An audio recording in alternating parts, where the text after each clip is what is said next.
Assalamu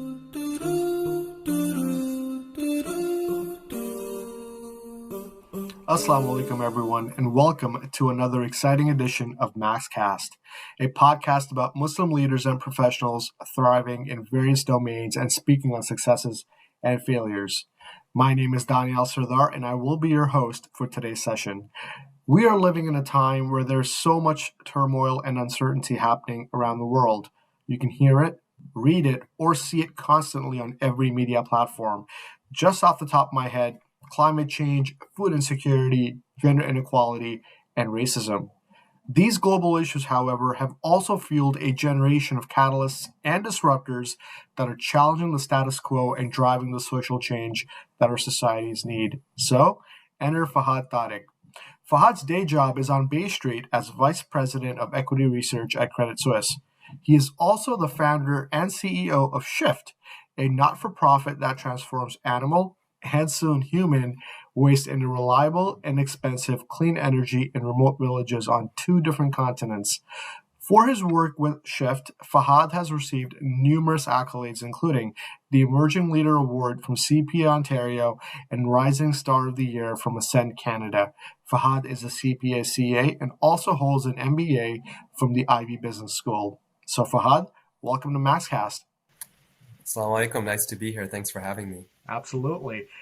We're constantly looking for guests that are making a difference in our communities. And I recently joined MAXCast, and you're at the top of my list. You know, not just as a fellow CPA, but the work that you're doing with Shift, mashallah, amazing. And hopefully we get to dive more into it. I know the people that have done these podcasts before, and I'm just honored to be even considered, to be a guest. Great. Thank you, Fahad. So let's start right from the beginning. Tell us a bit more about your entrepreneurial journey. When did you know this was the path you wanted to pursue? And more importantly, what is the genesis of Shift? Yeah, Bismillah. So maybe I'll start a little bit about just my family background because it feeds into kind of just a view on entrepreneurship. So, my family, we're an immigrant family. I'm a first generation Canadian, basically. I came here when I was 7 years old. So, if you think about the traditional South Asian upbringing, a huge focus on education, a huge focus on getting a career, a professional career. And so that was kind of my worldview for a long time. And so I would actually say, I was thinking about this. I don't think there's a single entrepreneur in my family that I'm aware of, at least. So no one's done anything from like starting a business kind of perspective. I'm talking about this generation or my parents' generation. My grandfather, I think he had a factory and things like that. But it's not something that was common in my family. So for me, getting that mindset was almost like unlearning the immigrant mindset of the professional career and you work your way up. I think the turning point for me, like yourself, I'm a CPA CA. I worked at Ernst & Young for a number of years, and during that time when I was working, I'll be honest, there were a lot of days when I was doing the work and I was thinking like, I can't see myself kind of doing this, following that progression to partner or whatever. And for a lot of people that's fine. My sister is a partner, for example, alhamdulillah. So, but for me, it just, that as that time passed, I realized that's not where I see myself. So I already started getting an itch of wanting to do something different. And so I actually ended up going to, leaving work and going to an MBA program full time. And it was there that I think entrepreneurship became much more tangible for me. The people I was surrounded with, I actually did a specialization in entrepreneurship during the MBA program, took certain courses that, kind of prepared me for that, talked to people who had started multiple businesses before. They were mentors as well. So that was the real turning point. And then the genesis of Shift was actually a business competition. So during the MBA program, we entered what was called the HULT Prize, HULT. And it's a social enterprise competition. And basically what you do each year, there's a challenge for a global problem that you're trying to solve from a social enterprise perspective. So something that is sustainable financially and, can kind of move forward that way. So the year's challenge that year was improving people's income, right? So very broad kind of challenge. And so people came up with all sorts of ideas and, I put together a team. I started researching all sorts of ideas myself. And then I came across a paper by the United Nations called the potential of human waste, the energy potential of human waste, which just sounded kind of crazy. So I kind of read the article, I went down to the sources, made sure it wasn't, some crazy person on the internet that put this together. And in fact, it was the United Nations that put this piece together. And I really couldn't stop thinking about it after I read that article. And I also couldn't really understand why nobody else was talking about this. We talk about, wind energy and solar energy and geothermal energy and all these other kind of renewable sources. But, you have this organic material waste, whether it's animal waste or human waste, that you can transform into clean energy. Like that sounds crazy. And it sounds like there's so much potential there. And so, long story short, we competed in the competition. We didn't end up winning, and we can talk about kind of the importance of failure sometimes. It certainly wasn't some sort of fairy tale ending, but learned a lot. And after I graduated, that idea really stuck with me, and I started Shift. Oh, mashallah, that's a very very cool story. So Shift starts, and then you select Pakistan as your pilot study. Why Pakistan? Yeah, so that's a good question. So my family originally is from Pakistan. So that, the first consideration just practically was, where do I know people that could help implement this? Second, where is there a need for this to begin with? So in Pakistan, there's a lot of these remote villages, and I wish I could show you some of the pictures. I think people living in Canada or North America more generally would be blown away if they realize that people still live in like mud houses or huts or with straw roof, like things you would imagine but don't really think exist in the 21st century. So that reality is there in Pakistan. So there was a practical consideration. I knew people there on the ground that could get things going. There was certainly a need for it. So that was number two. And that's probably the main reason. And now, we've done multiple projects there now. We're about at 15 projects, supporting over 500 people, alhamdulillah. So that's been incredible. And now what we've tried to do is move on from Pakistan to other countries as well. And that's always been the goal, is to try to, implement this where there's a need. And so the next country I'm really excited to announce is going to be Uganda. Interesting. And now you might ask, why Uganda? Very different than Pakistan. Why not India or Bangladesh? And it's kind of the same line of thinking. Number one, one of our advisory board members is very well connected in Uganda and knows government agencies and knows NGOs there and knows some of the communities there where there's a huge need for clean energy like this. They're off the grid as well. And then number two, again, there's that need, right? These people are living in very impoverished states. They don't have access to clean energy. And in fact, in Uganda, they don't have access to like proper sanitation washroom facilities, which is something that we're hoping to help with as well. Oh, okay. That's great. Are you planning on visiting Uganda for a scouting trip just to see how this is going to plan out? Yeah, so Uganda's very far.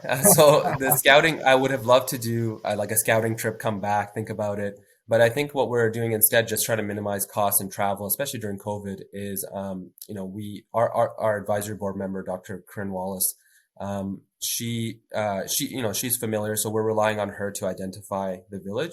When we go there, it'll be a village that's already been selected. So it's not so much scoping it. It's more going there and then talking to the people.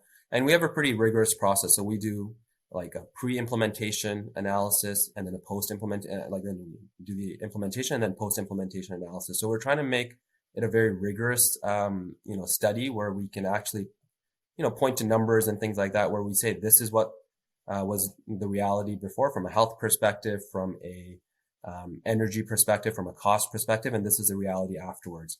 So the plan, inshallah, in 2022 is to visit. I've never been to Uganda before. So I'm excited about that. But, it's been a challenge. Uganda in particular has been very challenged by COVID, low vaccination rates as a result of low availability of vaccines. Their healthcare system is nowhere close to, what we have in developed countries. So they've been dealing with that crisis first and foremost. But now that they're kind of managing that a bit more, we found a way to start progressing the project. And I'm hoping, this time next year that, we'll have our project up and running. Inshallah. Inshallah. No, that sounds terrific. Inshallah. So let's take a step back, Fahad, and talk about the engineering behind an energy dome. So in layman's terms, could you explain to us how Shift energy domes convert animal waste into reusable energy for the villages? Yeah, for sure. And maybe I'll first pause on the term energy dome. So I should say one of the reasons our team came up with that term is because it's easier to understand and visualize. That's actually not even a technical term. We just kind of made it up. The real technical term is called anaerobic digester. And in layman terms, the way it works is, and if you go on our website, you can see a nice like infographic that, or like nice animation that we've put together to simplify it. But essentially, imagine a dome made of bricks and mortar underground. You have an inlet pipe on one side, and what people are loading into that in the projects that we have is generally cow waste, so cow manure. So they're loading that in, mixing it with water. It goes down that inlet pipe into this underground airtight dome. And it's very important that it's airtight and oxygen free. And I'll touch on that in a second. And then what happens is we have an outlet pipe on the other side where methane gas and there's some carbon dioxide as well. It gets piped to people's homes directly.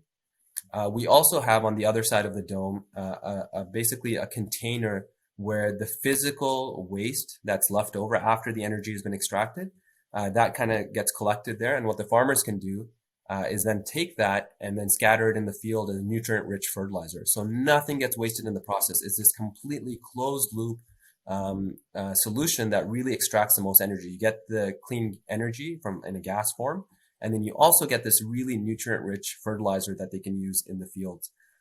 Now, within the dome, and I think this is a part you were focusing on, the way it works is when you have an environment without oxygen, an anaerobic environment, you have these bacteria, these microorganisms that form naturally, organically, and they break down the waste. And as a result, that releases methane gas.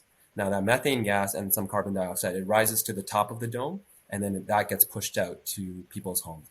That, in a nutshell, is what we do. I'm oversimplifying, and my dad's like a chemical engineer. I think he'll be like embarrassed by my explanation, but in a nutshell, that's kind of what we do. And it's actually, I should mention, it's a very well known, not well known. It's a very historical process that has been known for some time. It's not something that Shift has, invented or that we have a patent on. What we're doing is, taking something that we think the world doesn't really know about, right? It exists. The scientific community has known about it. People in developing countries generally have known about it, but we're trying to bring that to the world and also do it in a way that's scalable. So our technology is really, creating these domes that can be scaled to different sizes depending on how many animals there are, whether you're using just animal waste or food waste as well, whether the community has 30 people or it has 500 people. A scalable technology is what we're aiming to do and something that can be replicated around the world. Oh, that's great to hear. And going back to the dome for just 1 second, what is the cost to build one of these domes? And more importantly, where's the funding coming from to build these? Yeah, so again, it depends on the size of the dome. The bigger, the more expensive. In this environment, actually, with COVID, things have just become more expensive. And you imagine like a remote community, you think it's hard for supply chains to bring us like things we order, let alone like going in the middle of a village and getting materials there. So, a typical dome we say costs about $2,500 Canadian. And that would be a dome that could supply, I'm just trying to put it in layman terms. So that would be a dome of a size that could supply maybe enough energy for 30 to 40 people, right? So a pretty normal sized village in Pakistan.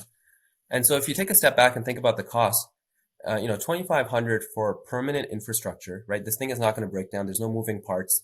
We purposely designed it without moving parts so that it doesn't require maintenance. It's all brick and mortar. It's PVC pipes. It's all things that can last a long period of time or can be easily replaced if the pipe gets damaged.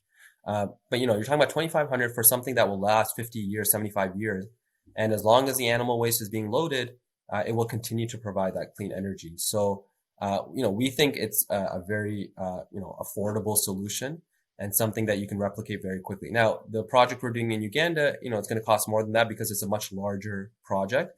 It involves building a washroom facility as well. We're going to actually collect human waste for the first time, which is like super exciting. I know that sounds crazy to be excited about that, but that's something our team is really excited about. We'll touch on that. Human We'll touch waste. on that in a bit. Yeah, we'll touch on that too. But yeah, so it depends on the size, but generally speaking, about 2,500. And when we talk to people, a lot of people they're familiar with that kind of number, and so they'll say, "Can I donate one dome, right, or two domes, or something like that?" So it's a financial donation that people make towards the cause. That's right. Yeah, right. So I didn't touch on that. So in terms of funding, we still have people So let me step back. So in the beginning, we did crowdfunding. That was how we got the project off the ground, or projects off the ground. And then we relied on individual donations. I mentioned people reaching out saying, a loved one passed away. I wanted to, and they're from Pakistan. I'd like to build a dome and honor them, put their name on on the dome. And we've done many projects like that. In fact, our funding is actually all institutional. So there's a large Canadian charity that has backed us, and basically told us that, whatever projects you do in Uganda and more broadly in Africa, we're behind you. And that, from our team's perspective, first of all, we're honored and really grateful for that. You basically have one entity that will provide the funding, whereas when you're talking to individual donors, it's much harder to manage those relationships. And also, there's lots of great causes out there, and all these individuals are donating to all sorts of great, worthwhile causes, and that's challenging from a nonprofit perspective. And honestly, if you ask anybody working in nonprofits or for-profit entities, especially at the early stage, funding is like one of the biggest issues or challenges. And for us now, we're very grateful that we've gotten to a point where we have a dedicated charity that will be providing funding for us and supporting us. So we've kind of moved away from the individual donations, although we're always happy to accept if somebody wants to say, look, I want to build a dome for such and such person, in their name to honor them. We're always happy to do that as well. Oh, that is wonderful to hear. The fact that you've actually been able to be so successful that you have a sponsor full time. But let's just say if a donor wanted to go on and donate, is shiftwastenow.com the best way to donate? Yeah, that would be the best way. Our website is fully secure. We use Stripe on the back end. Everything is secure. You can donate through your credit card. That's probably the best way to do it. I was just trying to think if we accept any other forms of donation. I mean, that's probably the most secure way. I would recommend everyone visit the website if they're interested in donating. One thing I should mention is, I don't know many nonprofits or charities I can say this, but literally every dollar that's donated goes towards a project. So everyone on Shift's team, they're all volunteers, myself included. Not a single person takes a penny or makes a penny. Even things like website costs and administrative costs, those are covered internally. Everything goes towards the project. So we're really happy about that, and we hope to keep it that way. That's great to hear. Thank you for the transparency as well. You alluded to a few seconds ago about the challenges that you faced when you were first starting out with Shift. Maybe you can kind of high level walk us through what were some of these challenges or these failures that you learned along the way? And more importantly, as Muslim, how do you keep your faith at such a hard time when you're making such a personal sacrifice? Yeah, so I mean, look, there's no shortage of failures or challenges, and I think that's true for pretty much any entrepreneur. I don't know if I consider myself an entrepreneur, but anyone who started something, whether it's a nonprofit or for profit, there's no shortage of challenges. So for me, I mean, challenge number one was when we entered that business competition I mentioned, we didn't end up winning, right? Obviously, the easier story would have been I come on here and I tell you we won. It was a huge prize. It was $1 million of seed funding. We won the $1 million. We're on like 5 different continents now. Like that's not what happened, right? We ended up losing. So that was kind of failure or challenge number one. But like for me, my personality is I try to obviously learn a lot from failures, and although it stings in the moment, I never lose sight of the fact that if I don't take something away from this, it's been like a useless failure almost. So I took notes from what the judges said, why we weren't successful. Things like very clear, more clearly articulating our strategy, whether it was animal waste or human waste, etc. So I took a lot of that to heart. Other challenges in the beginning were, time was a huge challenge, right? So to this day, I kept my day job. And so finding the time to, start Shift, and there's a lot of administrative things that need to be done up front. Setting up a Canadian registered nonprofit, finding an advisory board, building out an operational team, finding people in Pakistan, right? I'm sitting here in Toronto, Canada. Like, how do I find people in like Pakistan to do this? Like all those like things take time, especially in the beginning. So time was a big challenge and constraint. And then probably the third thing I would say in terms of challenges was just the idea itself, right? So on the one hand, when I explain it to you and others, they're really excited and they think like, wow, that's so interesting. I don't think there's many people turning poo into power.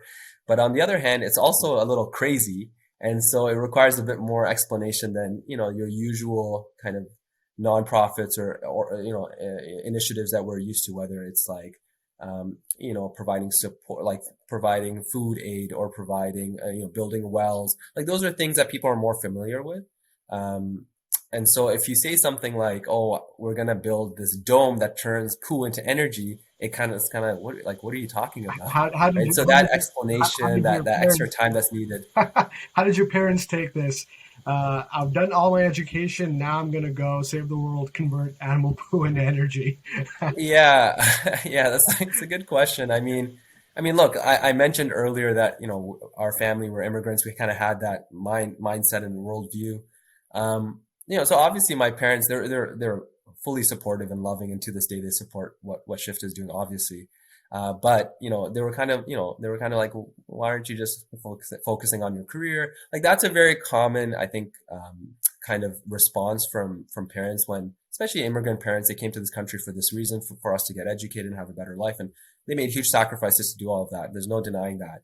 So when you say like, oh, I'm going to start a nonprofit, and then on top of that, not just any nonprofit, one that turns poo into power, it's kind of like, okay, that's a lot to digest there, and let me process that. But alhamdulillah, it was fine. And, over time, I think it's become very impactful. And when you see the stories and the people who are benefiting from this, like, then it all makes sense, right? That at the end of the day, kind of overwhelms or overshadows any challenges or requiring time or taking away from my job or my profession. Like any of those things that a parent, an immigrant parent might be concerned about, all of that is overshadowed by the fact that, people are actually benefiting from this, and there are communities that are being uplifted by this. And, I wish there was a way for me to take people there and show them. Inshallah, maybe one day we can do something like that. But I think if people really saw the reality on the ground of what was there before and what it is now after Shift has come in, it's night and day. Actually, quite literally night and day, because we're Wow. providing energy and electricity and things like that. So yeah, no, that's outstanding, and I think sometimes people need to see the tangible end result before they're fully convinced that, hey, this is certainly a worthwhile project. And inshallah, I know on your website you have really cool pictures of the domes in Pakistan, and there's people helping you there too, and you can actually see the villages and the animals. So I think that's certainly a very great way of approaching it. Now, you touched on this, a lot of the majority or the Muslim parents that arrived here as immigrants, they really came here seeking better lives, better lives for themselves and their children. And then so much of the social change now is being driven by their kids, like millennials, like yourself.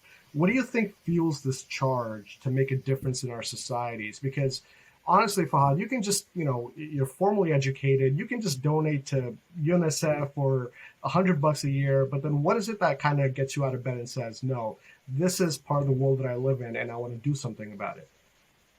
Yeah, look, first I would say there is absolutely nothing wrong with that first perspective. If someone is working professionally and they're able to contribute financially, that's totally fine, right? Not everyone is going to start an organization. In fact, if everyone did, I think that could be cause of its own problem. But I think there are times when individuals need to look at the issues they care about and kind of look out there and see, is there anyone doing something meaningful for this issue? So for me, thinking about things like climate change and energy insecurity, people not having access to cooking gas and still having to use firewood, like things that are just unimaginable in the 21st century. That those are things that I care about. And so when I looked out there, and I would be more than happy to join an organization that did something like that, but I actually couldn't find any organization that did that. There were some that did something similar in parts of Africa, but nobody was doing this in Pakistan. No one was doing this more globally. No one was using this scalable technology. And so I found an opportunity to, and I'm saying I, this is so bad, but it's the entire team, right? I'm using the wrong pronoun. It's we. I'm not, I'm just a small component in this. But we found this solution, and we found this niche where we could create an organization to do this. So that's for me personally. In terms of your question about why the children of our immigrant parents, why they're the ones trying to implement this change, I'm not sure if it's so much like the children of immigrant parents. It's just children or millennials in general. And part of it is our mindset is just, I find, is completely different. The world is not static. We find that there's, it's dynamic. Things can change. Things are changing very quickly.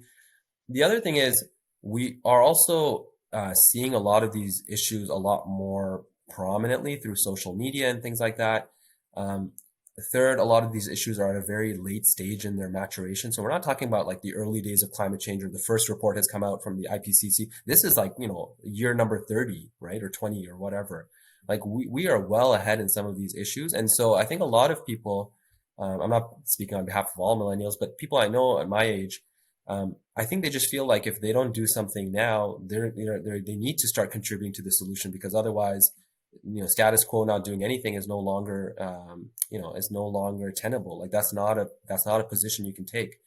We have very advanced problems that are very late stage. And you think about things like even racism, right? It's now at a point where it's like daily you can see things like that, whether it's police brutality or racism when it comes in the workplace. Like these are things that, of course, like this is an age-old problem, but it just seems like these are becoming more mature, more pronounced. So those are some of the reasons. And then number four, I think our generation, like millennials and younger, also have tools that allow us or at least make us feel like we can contribute more directly. So we have tools. And you think about, people who, if they're not starting an organization, but they just film themselves talking about an issue, how quickly that can spread, right? And how quickly ideas can spread. So we also have these tools that allow us to make change very directly, in a very kind of widespread, almost viral kind of way. And so those are some of the reasons I think millennials in general are thinking this way. Um, I would actually, if I actually think about the people who are more engaged in this, again, I think a lot of them are generally, it's an age thing. It's not so much an immigrant or not immigrant thing. I actually think, again, for immigrants particularly, it's sometimes very hard to get out of that mindset of like, my parents came here for my education. They came here for me to have a good life and be professional and buy a home and all these other things. And all of that is great. We should all strive for that as well. And a lot of what Max does is talk about these professional aspirations, which is fantastic. But at the same time, I would completely dispel this idea that it's one or the other, that it's mutually exclusive. You can definitely do both. I've done both. Many people I know have done both. You can have a great professional career that is fulfilling, but you can also try to do something to give back in a very meaningful way, whether it's starting an organization, donating, volunteering. There's lots of things you can do. It's not an either or. No, those are actually very valid points, Fahad, and thank you for sharing them. So let's move on to Canada now. You've done such amazing work in developing countries. Shifting focus back home for just a minute, is there an application for energy domes here in Canada? And I say that, Fahad, because um, you know population is rising. You're using more of the resources. You're using a lot more water. And again, when you go through a sewage treatment plant, there's a lot of sewage, a lot of waste, and then either you can apply it to farmland or you do something else with it. So, have you given any thought to about how this can be used here at home as well?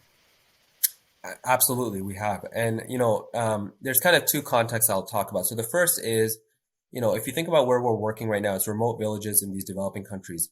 Um, there aren't necessarily remote villages in Canada, but there are examples of indigenous communities in Northern Ontario or other parts of Canada that you would be shocked to hear about some of the living circumstances.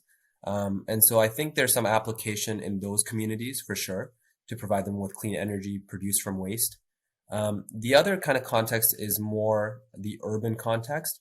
And for that, it's exactly what you're talking about. So you think about just our homes and where all of our waste goes from the toilet and things like that. It goes to this collective sewage site and gets processed and things like that, but nothing is actually extracted from it. Now, there is a huge opportunity there to try to transform that human waste, and in some cases, some of the food organic waste, into clean energy. And in fact, the city of Toronto is doing a project on that, a pilot project on that. I believe it's with Enbridge, but they're working on this idea of renewable natural gas, RNG. And similar, like at a high level, that's basically what it is. It's reprocessing this waste to extract energy from it. And then you can use it in all sorts of things. So we talked about in the developing world context, using it for cooking fuel. Here in Toronto, obviously that's not really a need. It would be more about trying to use it as vehicle fuel. So could you have a bus fleet that runs on renewable natural gas? So those are some of the contexts in which this could work. So from our perspective, I think context number one probably makes more sense in the indigenous communities, some of these remote areas. Context number two is, I think, like the pie in the sky, long term, where we want to be. That's kind of the vision, right? Do we get to a stage where every city, every large city in North America at least gets some of its energy need, organically in this closed loop solution from our own waste that we produce or waste from farms that's produced, which I think would be amazing, right? You're not adding an input to the system. This is existing. It's everywhere. It's abundant. And so there's a way to extract energy from it, and whether it's to heat homes or use it in vehicles or use it as fuel. There's lots of different applications. But my long-term vision is to eventually have biogas, which is the technical term Right. of this gas that's produced, to have biogas in the same conversation, in the same breath as solar and wind and geothermal and nuclear. That someone, at some point, it'll be part of that conversation. That's very interesting. You mentioned human waste because then it's like a closed circle. It's like 100% recyclable. It becomes more sustainable. And but do you get some critics come up to you and tell you it's human waste? That's kind of gross. Animal waste. Okay, people don't mind picking up after their animals, et cetera, et cetera. But how do you dispel the notion that human waste is just icky and let's try to stay away from it at all costs? Yeah, so really good question. And actually, I forgot to mention this. That was one of the first challenges when we were going through that business competition. We initially were actually just talking about human waste exclusively. And we talked a little bit about animal waste, but it was mostly human waste. And there's a lot of cultural stigma around human waste, of course, right? Which is sometimes if you take a step back, it's kind of strange to think about. If you go to the park, right, people are so comfortable like picking up after their dog and things like Of that, course. which I'm a non-dog owner, but like that would be like, that to me is strange, right? But for other people, it's like, that's okay, but human waste is like not okay. And it's even more pronounced in certain countries where only certain castes or communities are allowed to even not process, but even handle human waste, empty toilets and things like that. It becomes even a bigger cultural issue. So yeah, huge problem. I think for me, it's instead of trying to change everyone's cultural views on this globally and in Canada, and I'd rather try to come up with a solution where perhaps the end user doesn't even have to think about that, right? They're still flushing as they normally would, and it's just being processed on the back end, and they don't care where the gas comes from or the fuel comes from, right? From a practical perspective, that won't make an impact, but I think it would be an uphill battle to try to convince people to like change their mindset on handling human waste. It's a very tough thing to get over, and so long term, I think we would just kind of not try to change people's minds, but just try to take it in a different direction where it's almost like a sanitized solution where they still don't have to think about it or deal with it. It's just being processed on the back end. Okay, no, that's great to hear. And again, I think once people see the tangible benefit of taking the human waste and converting it into something reusable, I think you don't want to see how the sausage is made, but you definitely want to see the Yeah. end product, right? So that's my mentality when I think about that. So Fahad, one more question I wanted to ask is, you're working full time on Bay Street. I understand you have, mashallah, a very young family as well, and you're operating on really potentially two different continents. So, like, what is that like operationally for you, and what kind of personal sacrifices have you made to get to where you are? People sometimes don't see like how many times you failed or like got, they see the end result, but not like the product in the background. So, like, talk about the sacrifices. Yeah, I mean, maybe even before sacrifices, your question about how people don't see some of the failures, and I think that's kind of important because, whatever you see out there as the end result for anyone that you deem successful, I can guarantee that it doesn't look like that on the inside, right? So, just a recent example, I talked about expanding in Uganda.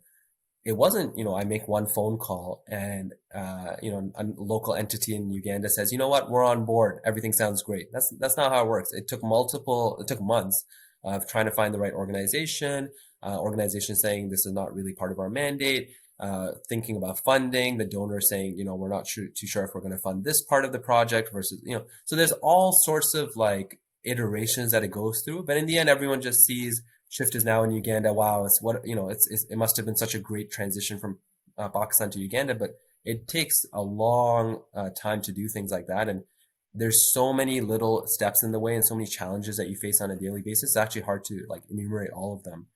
From a sacrifice perspective, look, I don't think of it necessarily as sacrifice or framing it that way. For me, I just, people might think like I'm sacrificing leisure time or something like that. But for me, it's like if you are passionate about something, and a lot of people have this, like they're passionate about whatever it is, like going to the gym or cooking, or they have like a hobby of reading, whatever it is. If they're passionate about it, they don't feel like they're sacrificing whatever else they could have been doing otherwise. So for me and our team at Shift, we don't feel like we're sacrificing our time necessarily. It's more we're doing something that's having a lot of impact. And I'll tell you, like, honestly, from the bottom of my heart, this has been the most valuable and rewarding thing I've ever done in my life. Shift has been. So for me, I really don't see it as a sacrifice at all. Practically speaking, of course, like it requires giving up certain things, or not having time for certain things. But I think for any entrepreneur, anyone wanting to start something, you have to really think about balance. If you think that you can just work on this project for 24 hours a day, you don't need to sleep, I don't think that's very sustainable in the long run. You're probably going to burn out. And so I try to make it sustainable. Our team is trying to do things sustainably. We recognize that everyone is a volunteer, that they all have full-time jobs. So yeah, I think it's doing things sustainably. I think if you're really passionate about it, the framing changes completely. You don't even think of it as a sacrifice. It's something that you want to do and are more than happy to do. And look, I'll say this. I think it's really important to do things with excellence, and we're taught this as Muslims. This is part of, like, 1/3 of our faith is actually like ihsan and doing things with excellence. For me, one of the things I really want to make sure was that if I did Shift and I really engaged in it, that I did not sacrifice my professional career. Partly because you want to support your family and you want to make sure you still have a professional career, but also it was just that's the right thing to do, right? I don't want my people at work thinking like, look, this person's not working very hard, they're doing some other project, and alhamdulillah, like I haven't seen any objective way of saying that I've sacrificed my professional career. And so I think it's important for people, if they do these things, whether it's full time or part time, is to do it with excellence and not let some of these other commitments fall by the wayside. It's not sustainable to like give up your professional career to do something necessarily, or to give up your family life to do something that's like, these things are not, that's not the way to do it. There's ways to balance things and to do each of those elements with excellence, but it requires, discipline, and it will require, in the traditional framing, sacrifice. That's very well put, Fahad. You don't have to give up one or the other. You can actually harmoniously achieve both of them. The question is, how disciplined you are, and really, how much do you want it? How bad do you want it, right? And it sounds like you wanted it really bad. That's why you've gotten this far. Yeah, I mean, look, the one thing, like, we didn't really talk about like just my motivation for even wanting to kind of give back, but a big part of it is, as I was going through my career, and you sometimes, especially on Bay Street, you work these long hours and you think about, like, what am I actually adding to the world, right? Like, alhamdulillah, I'm making great living for myself. I'm supporting my family. I have this great career.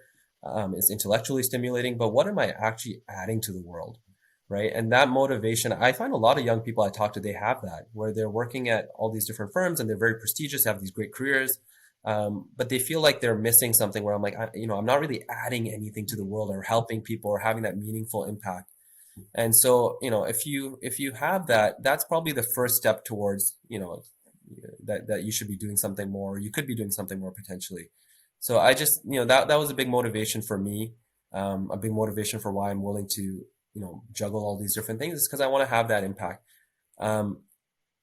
Yeah. So I just want to highlight that, because I think a lot of young people, especially young professionals, they really grapple with that. Is, I feel fulfilled in this one sphere of my life, but I don't feel fulfilled in this other sphere where I want to give back and do more.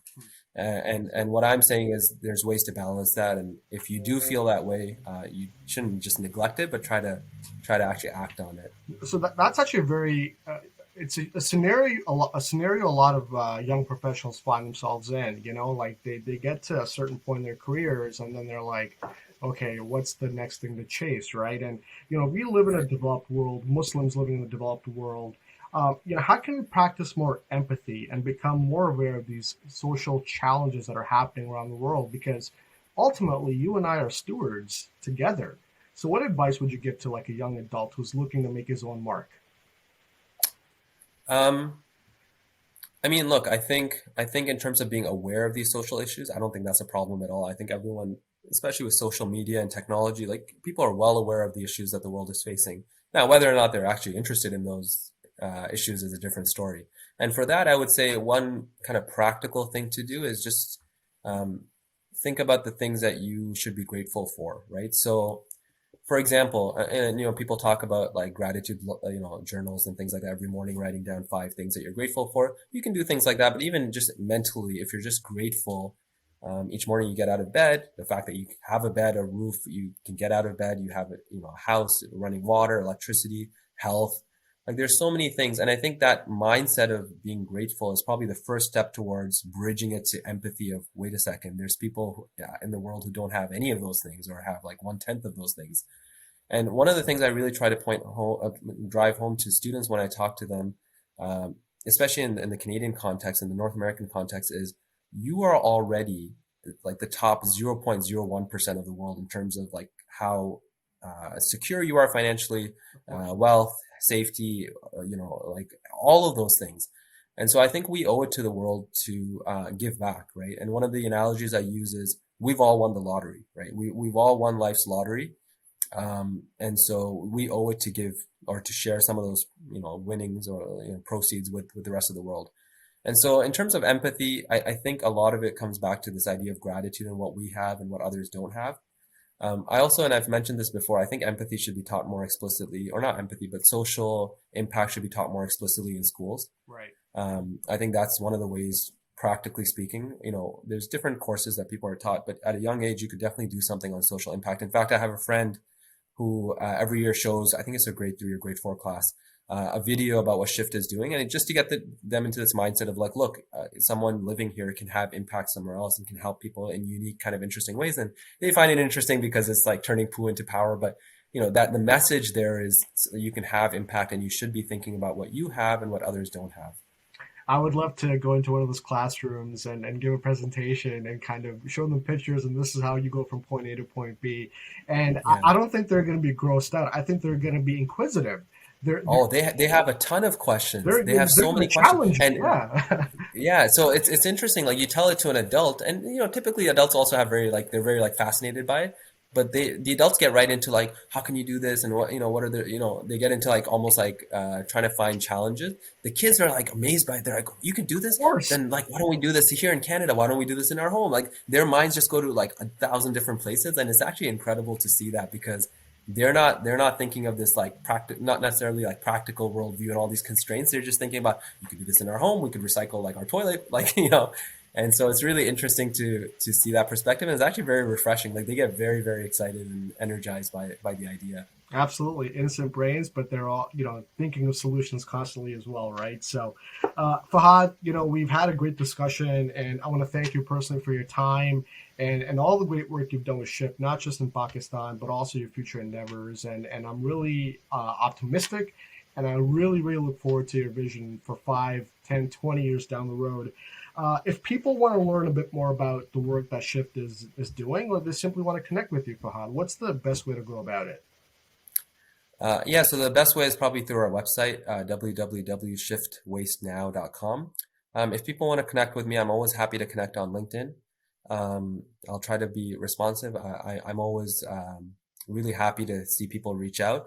And in fact, if people are interested in volunteering, please reach out. And almost all the volunteers we've had have been people who kind of just put their hand up and said, I love what you're doing. I want to help. I don't know how I can help, but I just want to do something. And we found ways to really leverage people's expertise, whether it's social media or logistics or finance. There's all sorts of needs, and again, we're all volunteer based. So if anybody wants to reach out, we're always happy to. We'd be honored to actually have you come help us. That's outstanding. And I can attest to that, actually. He does reply really quickly on LinkedIn. That's how Fahad and I first connected. So, just to conclude. Oh no! Now you've made the promise. So thank you again, Fahad, for sharing your story with us. I certainly have a renewed appreciation for sustainability and recycling. and the journey that you are going through to find a solution for a very global problem. And hopefully your call to action will inspire a lot of our listeners and our extended network to roll up their sleeves and become a part of something much bigger, because ultimately, as I mentioned, we're all stewards for the planet that we live on. This concludes yet another edition of MAXCast. Our goal will always be to bring you more guests that are leaving a positive footprint in our communities and truly elevating the brand of Muslims. For next time, my name is Danyal Sardar. Assalamu alaikum, everyone.